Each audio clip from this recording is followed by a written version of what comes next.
Hey guys, it's Eric here and this is my unboxing and review of the Tecno Pova.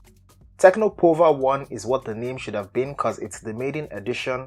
Pova stands for, and this is going to sound silly, Powering Optimal Value and Ambition. It's basically a rebrand of the previous Pouvoir, which means power in French. First off, let's see what we have in the box. When you open it up, you're greeted with the smartphone. Let's take out the sticker on the front and on the back. This is the Speed Purple color. It also comes in Magic Blue and Dazzle Black. Let's power it on while we see what else is in the box. We have an envelope with an embossed Pova logo. Inside we have a Google Assistant welcome note, a warranty card, a hard plastic screen protector or tempered glass, and a transparent TPU case. Let's see how well it fits. Tight fit, no flaps anywhere, all your necessary cutouts, and the camera bump is well protected. On the bottom compartment, we have the SIM ejection tool, an 18-watt fast charger, a micro USB cable, and a pair of earphones. This is one of the cheaper variety and you can easily tell by how flimsy the cable looks. Here are all the supported 4G LTE bands including the infamous Glo 4G band 28. On the front, you have a 6.8-inch HD Plus IPS LCD display with 20:9 aspect ratio. On the top left corner, you have a punch hole that houses an 8-megapixel camera with dual flash. You also have a front-firing speaker. On the back, you have a 13-megapixel quad camera setup with quad flash. You also have a fingerprint sensor and some Tecno branding. On the left, you have a dedicated Google Assistant button with an orange paint job, and a 3-in-1 tray that houses two 4G LTE nano SIMs and an SD card. On the right, you have a volume rocker and power button. On the top, you have nothing. On the bottom, you have a 3.5mm headphone jack, a micro USB port, and a microphone. Yep, that front-firing speaker is the only one on this phone. The Tecno Pova is as heavy as they come. That's the first thing you notice when holding this guy. The design is just another variation of the 2020 look with that camera bump. The Speed Purple is barely purple, more blue than purple actually, and there's a pattern to it, like barely visible diagonal lines that is harder to see with a case on.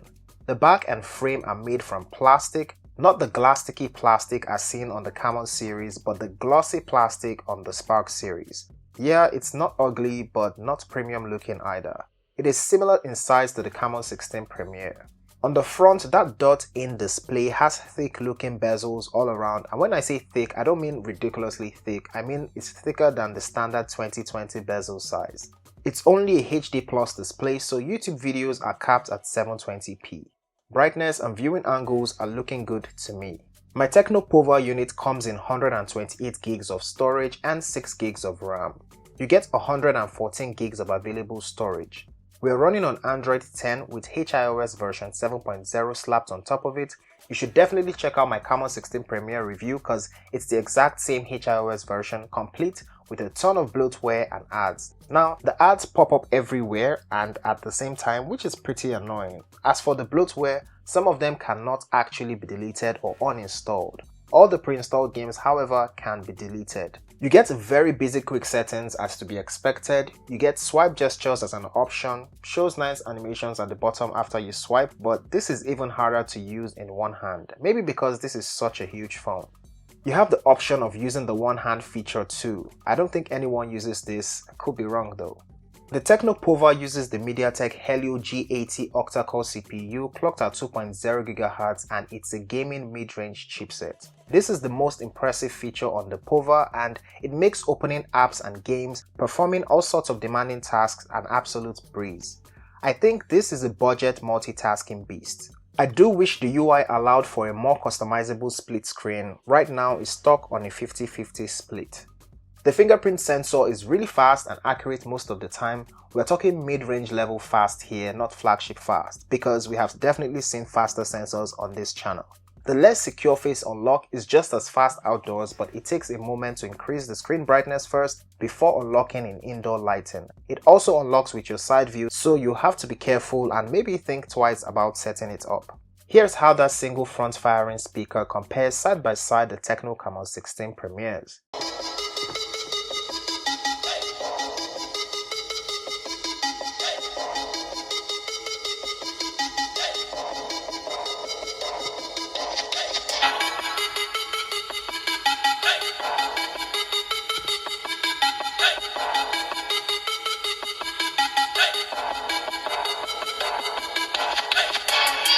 When it comes to gaming, as usual, I played PUBG on HD graphics and high frame rate, the highest PUBG setting for this phone. It ran pretty smooth. I quite enjoyed my gameplay on this phone, and the front firing speaker is impossible to block while gaming, so that's a plus. The Tecno Pova is powered by a monstrous 6000 mAh battery, and I put it through my usual battery test: 5+ hours of PUBG, 5 hours on Instagram, and 6+ hours on Facebook, all on Wi-Fi. This gave me 21 hours of screen on time, and that just means that this phone was powering through tasks for nearly 24 hours with 7% left to spare. Not only is this phone packing a big battery, but the battery optimization is crazy good and it does not get hot or too warm to the touch.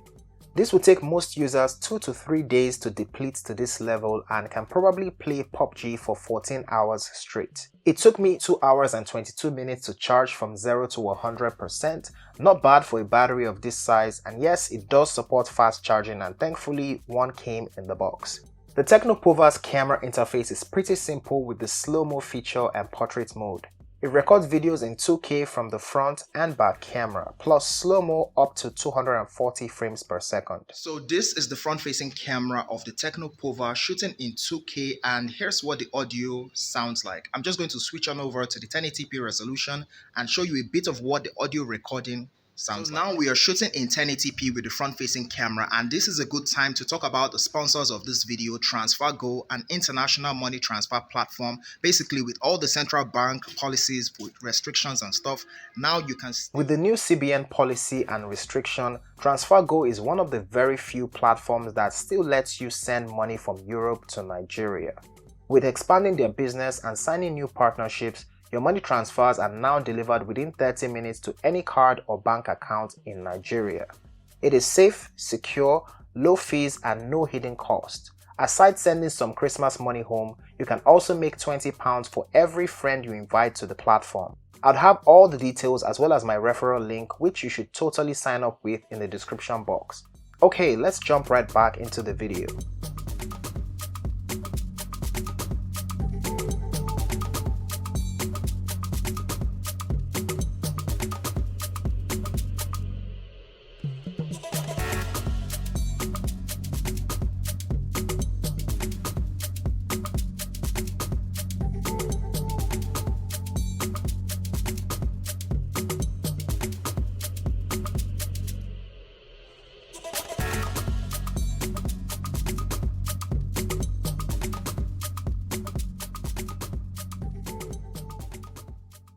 Using Pova's camera outdoors, the selfie camera looks pretty much low end.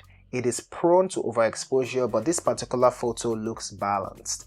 Details aren't too bad, but there's just something really off about the skin tones. Like I said before, low end. Same story with the portrait mode, but it looks a little beautified. Sense of depth misses the mark here and there too.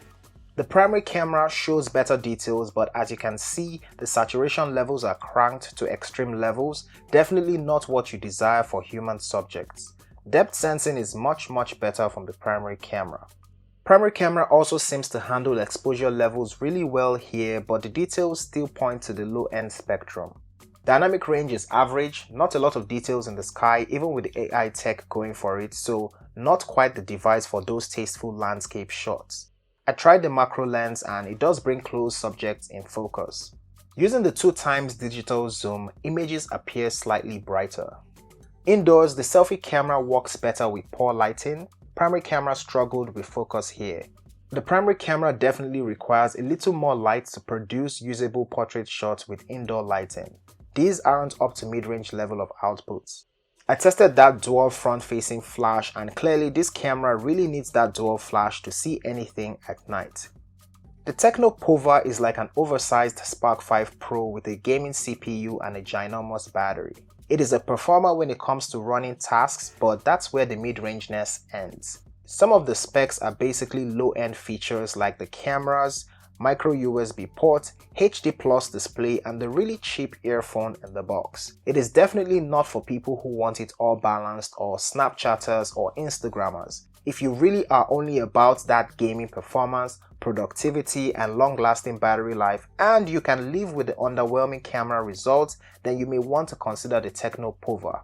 It retails for 80,000 naira, which converts to 170 US dollars, and Tecno is currently running a Christmas promo where 20 people who buy during this season get to win 1 million naira each. See my description for more details. If you enjoyed this video, please give it a thumbs up and share it. Also follow me on Twitter and Instagram to see what I'm up to. Do subscribe for more videos like this as it will mean a lot to me, and I'll see you in the next one. Peace.